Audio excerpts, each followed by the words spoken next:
Everyone, polity master में आपका फिर से स्वागत है।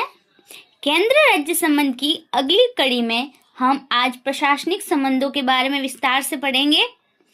प्रशासनिक संबंधों में संविधान के भाग 11 में अनुच्छेद 256 से 263 तक केंद्र व राज्यों के बीच प्रशासनिक संबंधों की व्याख्या की गई है। केंद्र राज्य संबंधों में कार्यपालक शक्तियों को आर्टिकल 256 से 263 दिया गया है।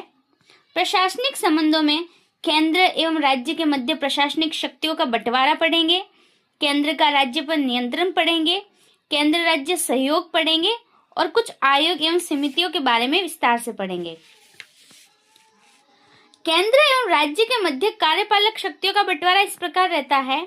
हमने पिछली कक्षा में विधायी शक्तियों के बारे में देखा था कि संघ सूची पर केंद्र, राज्य सूची पर राज्य और समवर्ती सूची पर केंद्र और राज्य दोनों ही कानून बना सकते हैं। वैसे ही कार्यपालक शक्तियों में केंद्र की कार्यपालक शक्तियों का विस्तार पूरे भारत यानी भारत के राज्य क्षेत्र में संघ सूचियों के विषयों पर बनता है। राज्य की कार्यपालक शक्तियों का विस्तार राज्य की सीमाओं में राज्य सूची के विषयों पर बनता है।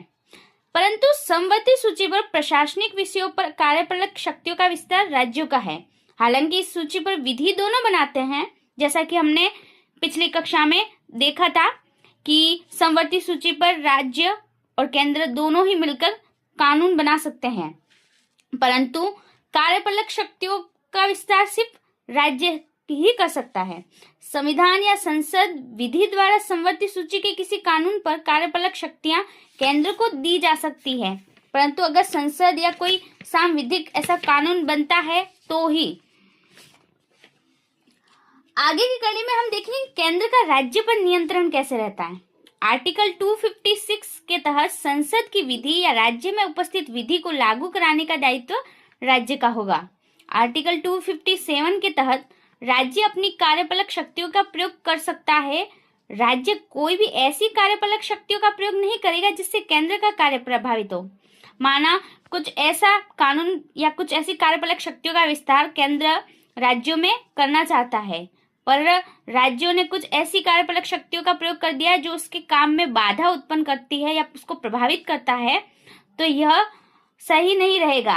राज्यों को केंद्र के निर्देशों का पालन भी करना होगा। जैसे यदि राज्य निर्देशों के पालन में विफल होता है तो संवैधानिक तंत्र की विफलता माने जाएगा। आर्टिकल 365 के तहत संवैधानिक तंत्र विफल होने पर हम जानते हैं कि राष्ट्रपति शासन आर्टिकल 356 लागू हो जाता है।